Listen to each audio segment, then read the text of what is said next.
What's up, guys? Lonnie Wolf Maxis. There's a shorter, faster version of this on my TikTok, so go check that out. But anyways, this is brought to you by Cahaba Wine, which I looked it up, and I don't know if Cahaba is owned by Budweiser, but the guy at the grocery store said, yeah, Budweiser bought out, Anheuser-Busch bought out Cahaba Wine. I don't know how I feel about any of this, but anyways, still a good beer. So this is going to sound racist, but it's not. It's just, old girl texting me. It's going to sound racist. It's not. It's just the way it is in the hood. It's the way it is. So the hood can be diverse. There can be black people, Asian people, white people, Hispanic people, all kind of people in the hood. But it's weird because in the hood, in poor neighborhoods, it's almost like tribalism. Like the Asian peoples go and eat and work here. The Hispanic people go and eat and work here. The black people go eat, work here. White people go eat, work here.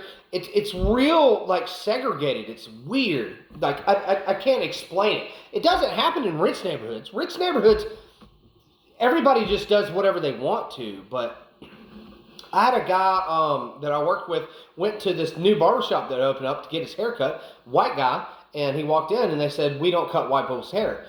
And he said, oh, okay, that's cool. And I've had the same thing happen to me in Iredell. They said, we don't cut white people's hair. Like, okay, no problem. Like, nobody gets mad about it in the hood. Nobody cares about racial discrimination in the hood. It's just, you understand that okay, they only know how to cut black people's hair because that's all they've ever done. So they're not going to cut white people's hair. Nobody cares. You know what I'm saying? It's the hood. Anyways, the story is, be mindful or watchful of pattern changes in the hood. If you work or live in the hood, be paranoid, basically. Watch for pattern changes, all that stuff. I was working late one night. This is the story. I was working late one night with my coworker, and there was this, across the street from the business we work at where I painted cars, there was this Mexican grocery store. It literally, in Spanish, said Mexican grocery store. I have only, for 6 years at the time it had been open, I had only seen Hispanic people going in there, Mexican people going into this grocery store. One day, these two young black guys walk out of the woods wearing hoodies in the middle of August in Alabama, smoking hot, over 100 degrees. They're wearing hoodies, got their heads down, hands in their hoodie pockets. They walk out of the woods, and they go into this grocery store. And I'm like, well, that's odd. And I told my buddy, I said, I think this place is about to get robbed. Because I'd never seen that. In 6 years, never seen that. Never seen not one white person, black person, Asian person, whatever, step foot into this. Only Hispanic people go into this grocery store. Sure enough, cops pull up 1 minute later, at least. It felt like forever, because I'm sitting there staring like, this place is about to get robbed. Cops pull up. Both of the black guys wearing the hoodies run out. One of them gets grabbed and arrested. The other one makes it to his car that was in the woods, and he drives off. They must have arrested him later.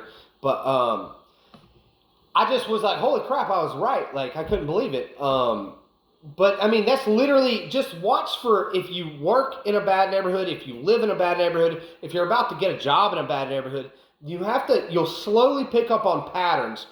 And it sounds horrible, but it is segregated. And it's self-segregated. Government's not segregating these people, but, like, I had a buddy take me to a store that sold fried chicken and seafood. He was a black guy. And I've been to this store many times, and he hadn't. And he was like, I'm going to take you to this place that only black people go. And he's a black guy. I'm going to take you to this place only black people go. And he took me there, and I was like, I literally eat here all the time. And he's like, are you serious? Like it blew his mind. Like, this is a black people establishment. Like, only black people should be allowed in here, basically. He didn't say that, but he was like, only black people, like, eat here. I've never seen white people here. I was like, no, I eat here all the time. They don't bother. Nobody cares. It's just like, I don't know how to explain it. I guess you would have to live or work in the hood for the rest of your life. It's super, like, segregated. It's weird. And it's self-segregation. Each group segregates themselves from each other group. Doesn't make any sense to me, but it's just the way it is. And you have to pick up on those things and realize, like, okay, this person shouldn't be here at this time. Something's probably about to happen. So don't call the cops. Like, if you're in your neighborhood and you see a black person, don't just straight up call the cops. You know what I'm saying? I'm just saying, like, be mindful of different pattern changes in the neighborhood. Like, especially the number one is if it's smoking hot outside, 100 degrees, and somebody's wearing a hoodie. I don't care what color they are. I'm gonna be watching that person. I'm like, what is that dude up to? Like, he's wearing a hoodie. It's 1,000 degrees outside. You know what I'm saying? But the next, on the flip side of this, to show that like this isn't a racist statement, I was painting cars late one night when I was staying during the week at this paint shop in the hood. I was painting cars, and I stepped outside to talk on the phone with my girlfriend at the time. It was 1 o'clock in the morning. Stepped outside to talk on my girlfriend, on the phone with my girlfriend. I'm white, I'm young, in a predominantly black neighborhood. This cop drives up. Black cop, young guy about my age, maybe a little older, jumps out. What are you, like, hey man, what are you doing here? And I'm like, well, I work here. And he's like, prove it. And I had a pistol on me at the time, so I put my hands up, and I'm like, I have a pistol on me. And he's like, all right, don't reach for it. And he comes over, takes my pistol, takes my wallet out and all that stuff. I walk him over to my truck. I take out he's got his flashlight on me, you know. I take out a paycheck stub, and I show him Tucker Paint and Body. That's where I worked. But anyways, I just leaked where I work. Holy crap. But, you know, paint and body shop. Here's my name. So he was like, oh, okay, cool. He said, the reason why I stopped you, I'm not going to lie to you, it's because you're young and you're white and you're hanging outside at 1 o'clock in the morning in a parking lot in a predominantly black neighborhood.